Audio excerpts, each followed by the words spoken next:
आम्ही जिंकून आलो, ते नाही गेले न काय आलं. तो आलता का पै इथं बसला घरी गोधाड्या पांघरून 50 आणि आम्हाला लागला शहाणपणा शिकायला.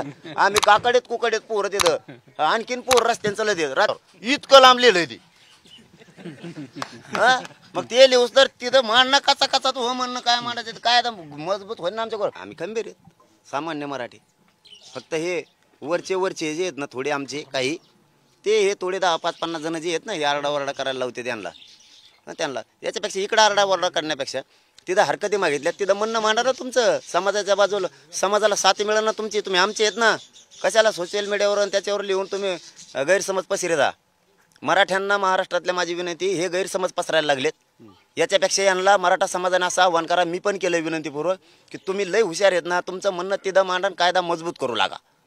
इकडं बोंबलून आमचं गोरगरिबाचं अन्नात माती घालू नका. ओबीसीच्या नेत्यांनी तेच सगळ्या ओबीसी समाजाला आवाहन केलेलं आहे की या नोंदी हा जो कायदा आहे तो कायद्याला आक्षेप घेणारे आक्षेप नोंदवा, मोठ्या संख्येने नोंदवा, सगळे सोयऱ्याला आक्षेप नोंदवा असं त्यांनी आवाहन केलेलं आहे. तेच आव्हान सगळ्यांना आवाहन करणार आहे. तेच आव्हान मी सुद्धा आता केलंय की जेवढे अभ्यासक आहेत, घटना तज्ज्ञ आहेत, जे आपले वकील बांधव आहेत, मोठमोठाले जे अभ्यासक त्यात लोक आहेत, यांनी सगळ्यांनी आपल्या जातीची आपण टर उडण्यापेक्षा त्याच्यात काय मोठेपण आहे तुम्हाला, त्यापेक्षा तुम्ही तिथं तुमचं ताकदीनं म्हणणं मांडा, म्हणजे कायदा मजबूत होईल. आणि मराठा बांधवांनाही महाराष्ट्रातली विनंती, ते जे बडबड चालली यांची त्याच्यापेक्षा त्यांना असं सांगा की तुमचं म्हणणं तिथं मांडा, म्हणजे आमचा गोरगरिबाचा कायदा पक्का होईल.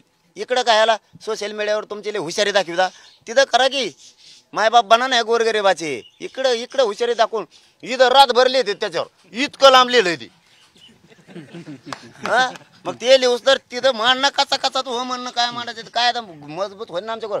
आम्ही गोरगरीब मराठ्यांनी कायदा आणला का नाही आणला. आता ते मजबूत करण्यासाठी आम्ही सगळा सोयरा शब्द घातलाय. सगळ्या सोयऱ्याला जोडून तुमचा काही पॅरेग्राफ द्या पक्का, त्याला बेस होईल, आणखीन मजबूत होईल तो कायदा. मराठे पुन्हा जिंकतील सारखे सारखे.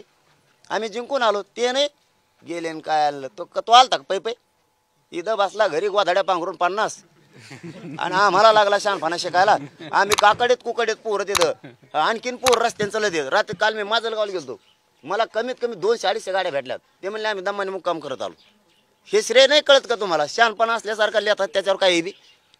बघा त्यांचा घ्या आदर्श.